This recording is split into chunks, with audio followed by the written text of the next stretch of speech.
अपनी मर्ज़ी से अपनी प्रेगनेंसी में जेंडर को सिलेक्ट करना बिल्कुल आईवीएफ से पॉसिबल है। इसमें हम पेशेंट को ये कहते हैं कि हमारे पास आने पे देर ना करें। हमारे पास पेशेंट जेंडर सिलेक्शन के जो भी आते हैं, यूजुअली बहुत लेट हो जाते हैं, 40-45 साल की उम्र हो जाती है फीमेल की, तो अंडे कम पड़ जाते हैं। जब वो हमारे पास आते हैं, हम उनका एएमएच करते हैं, टोटल अंडे निकालते हैं, तो अंडे कम होते हैं, जिसकी वजह से उनकी सक्सेस जो है वो नीचे जा सकती है। फैमिली प्लान करें, 1-2 टाइम्स अपना नेचुरल प्रेगनेंसी करें। अगर आपका जेंडर सेम रहता है और आप इतनी दफ़ा ट्राई नहीं करना चाहते, तो आप आईवीएफ पे आके अपनी फैमिली को बैलेंस कर सकते हैं।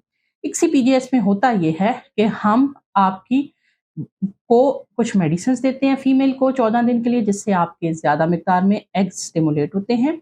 उन एग्स को हम निकाल के अपनी एम्ब्रियोलॉजी टीम को दे देते हैं, जिसमें कि वो एक्टिव नॉर्मल स्पर्म्स जो होते हैं वो इंजेक्ट करते हैं और एम्ब्रियोज बना देते हैं।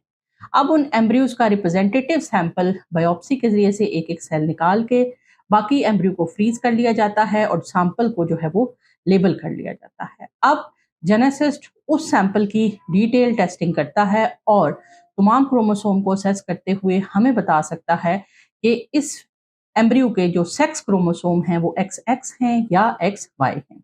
बेसिकली जो ये मेथड है, ये जेनेटिकली डिजीजेज जैसे डाउन सिंड्रोम, ट्राइसोमीज और मुख्तलिफ और बीमारियों की शिनाख्त के लिए इस्तेमाल किया जाता है। लेकिन चूंकि इसके अंदर ये कैपेसिटी है, ये तमाम क्रोमोसोम्स को चेक कर सकते हैं, तो इसका बेनिफिट ऑफ डाउट लेते हुए, इस चीज़ का एक और यूज़ करते हुए हम ये करते हैं कि हम एक्स और वाई को भी आइडेंटिफाई कर लेते हैं।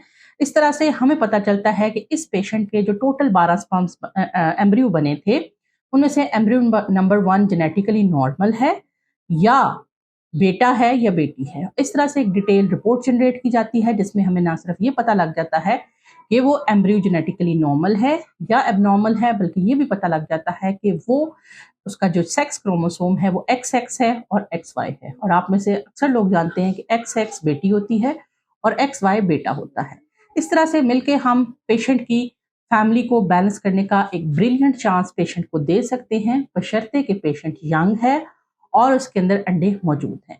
यंग पेशेंट पे हम इसलिए जाते हैं कि पाकिस्तान और पाकिस्तान जैसे ऐसे तमाम ममालिक में डोनर एग की कैपेसिटी की जो सलाह है या जो सहूलत है वो मुयस्सर नहीं है।